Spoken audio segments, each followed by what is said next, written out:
Kita mulai dari kampus kita Undip. Di tahun 1950-an, mayoritas masyarakat di kawasan Jawa Tengah, terutama kota Semarang, memerlukan suatu universitas sebagai penyedia sarana pendidikan dan pengajaran tinggi. Namun saat itu, hanya ada satu perguruan tinggi negeri di wilayah Jawa Tengah dan Yogyakarta, yaitu Universitas Gadjah Mada. Kemudian, pada tanggal 4 Desember 1956, dibentuk suatu yayasan pendidikan, yaitu Yayasan Universitas Semarang. LPPM terletak di gedung ICT, lantai 4, Prof. Sudarto Tembalang, Kecamatan Tembalang, Kota Semarang.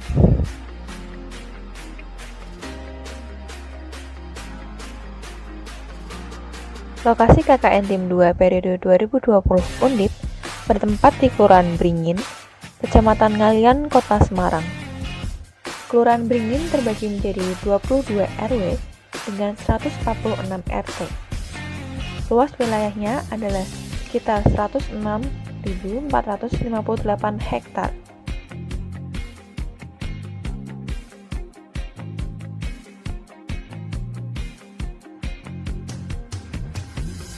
Lokasi KKN berfokus di wilayah Permatapuri dengan lokasi utama pelaksanaan kegiatan berada di RT 2 RW 10, Jalan Watawela 1, Blok D6 dan D7. Saat ini Ketua RT 2 RW 10 Permatapuri adalah Bapak Heri Prasetya. Terdapat 23 KK di wilayah RT 2 RW 10. Terdapat berbagai kegiatan rutin yang dilakukan oleh warga setempat, seperti kegiatan PKK, kegiatan rapat bapak-bapak, kegiatan kerja bakti rutin, kegiatan kerja bakti menjelang peringatan 17 Agustus, kegiatan lomba peringatan 17 Agustus, jalan pagi bersama, kunjungan ke tempat UMKM, kegiatan dasawisma ibu-ibu, dan kegiatan piknik keluarga bersama.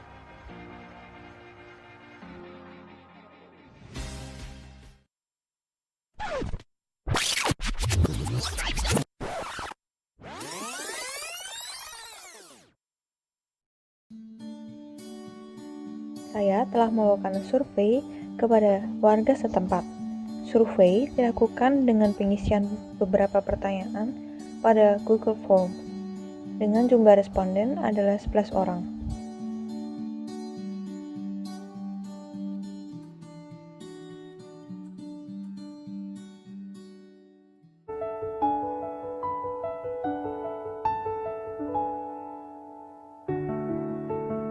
Selanjutnya, saya akan memaparkan program pertama saya, yaitu pengadaan sarana pengingat dalam menjalankan protokol kesehatan dengan dasar hasil prediksi jumlah pasien positif COVID-19 di Kota Semarang.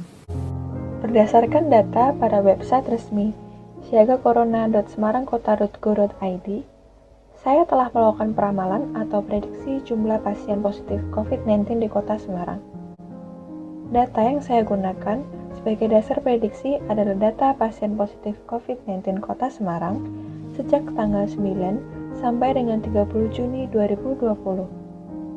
Kemudian, saya melakukan peramalan atau prediksi jumlah pasien positif COVID-19 untuk tanggal 1 sampai dengan 31 Juli 2020. Saya menggunakan dua metode untuk melakukan prediksi jumlah pasien positif COVID-19.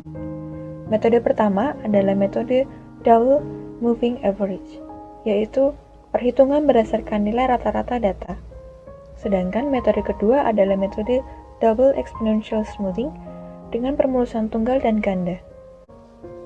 Dapat kita lihat bersama bahwa jumlah pasien positif COVID-19 di Kota Semarang per hari mengalami peningkatan, dengan peningkatan signifikan pada pertengahan bulan Juni.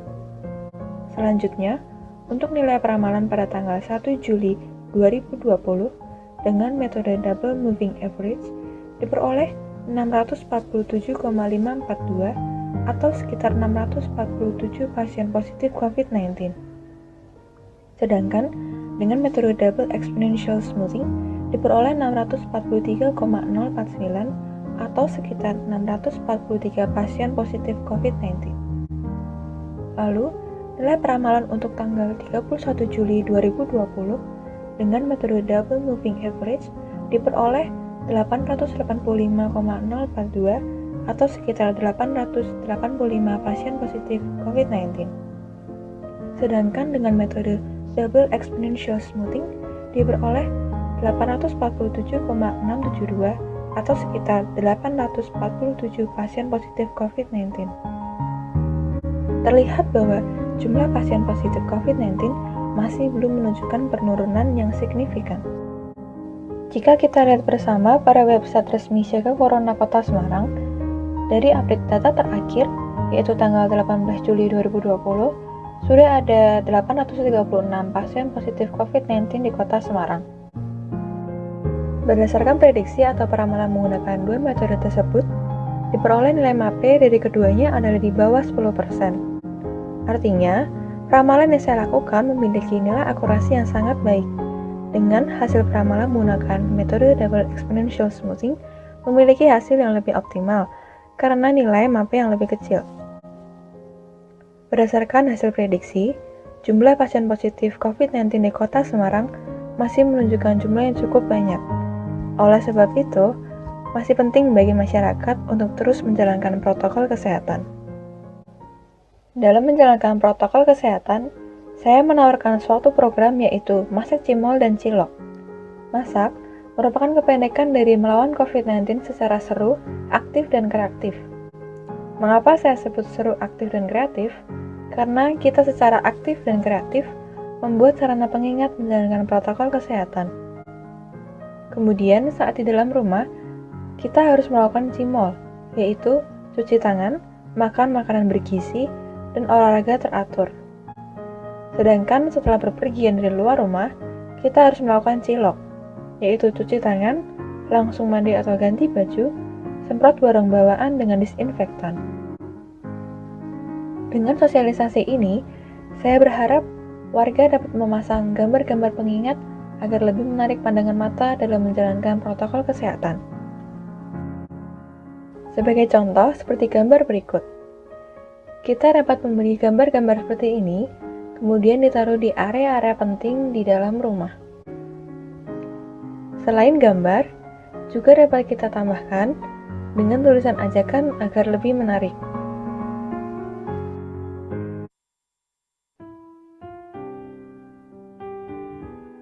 Selanjutnya, saya akan memaparkan program kedua saya, yaitu sebuah permainan kartu. Seperti yang kita ketahui, sejak COVID-19 memasuki Indonesia, banyak sekolah, perguruan tinggi, dan perkantoran melaksanakan kegiatannya secara online. Dalam kondisi ini, masyarakat tidak bisa keluar rumah untuk mencari hiburan. Maka pada umumnya, masyarakat hanya mengandalkan acara hiburan di TV, game pada smartphone, atau penyedia layanan hiburan secara digital. Permainan yang saya tawarkan ini menggunakan kartu sehingga dapat menjadi solusi bagi masyarakat yang telah lelah untuk memandangi layar laptop, HP, ataupun komputer akibat work from home dan belajar online. Selanjutnya, saya akan memaparkan program kedua saya, yaitu permainan logika berhitung menggunakan kartu. Permainan kartu ini mengangkat konsep kalkulator yang rusak, di mana tidak semua tombol kalkulator dapat digunakan. Dengan konsep yang sama, maka tidak semua kartu boleh dipakai atau dibatasi, sehingga kartu ini bernama kartu limit. Dalam satu paket kartu, terdapat 3 set. Set pertama berisi angka dasar 0-9, set kedua berisi operasi hitung seperti tanda jumlah, kurang, kali, bagi, akar pangkat, dan tanda kurung. Sedangkan set 3 berisi angka 1-100. Pemilihan kartu dari setiap set dilakukan secara acak dengan jumlah yang disepakati oleh para pemain. Sebelum memulai permainan, kita perlu mempersiapkan kartu, selembar kertas, sebuah pulpen atau pensil. Sebagai contoh, saya akan mengambil 2 kartu secara acak dari set 1 dan set 2.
Assalamualaikum warahmatullahi wabarakatuh. Salam sejahtera bagi kita semua.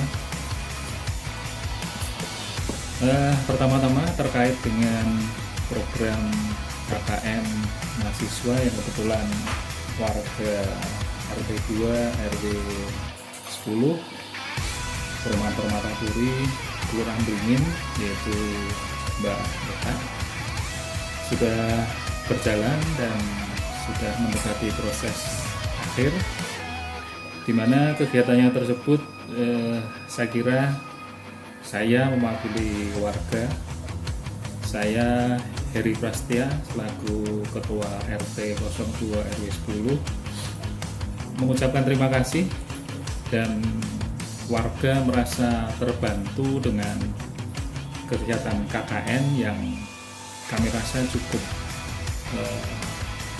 aplikatif, cukup relevan dengan kondisi saat ini, di mana seperti kita ketahui pandemi ini berdampak sangat global dan masif, di mana berdampak ya negatif gitu ya, karena salah satunya adalah dalam artian warga atau kebanyakan warga cenderung untuk tidak peduli ya, apalagi dengan kondisi yang sudah berjalan selama ini, yaitu kondisi yang dikategorikan new normal. Masyarakat berpemahaman bahwa dengan kondisi tersebut kondisi sudah normal seperti sedia kala, padahal dengan kondisi tersebut sebetulnya adalah kondisi untuk kita bisa berdamai dengan virus tersebut ya. Virus itu masih ada, tetapi perlu edukasi kepada warga, kepada masyarakat, dan hal itulah yang diterapkan oleh mahasiswa yang KKN di tempat kami. Saya harap KKN ini memberikan sumbangsih kepada warga, dan bagi mahasiswa pun dapat menimba pengalaman yang nyata dalam kehidupan bermasyarakat, sehingga ilmu yang didapat di bangku kuliah bisa saling melengkapi dengan aplikasi di masyarakat. Mungkin itu yang bisa saya sampaikan mewakili warga, dan secara pribadi terima kasih sekali lagi kepada Mbak Eta yang sudah menyelesaikan tugasnya KKN di wilayah RT 2 RW 10 Perumahan Permatapuri Beringin, Ngalian, Semarang. Terima kasih. Wassalamualaikum warahmatullahi wabarakatuh.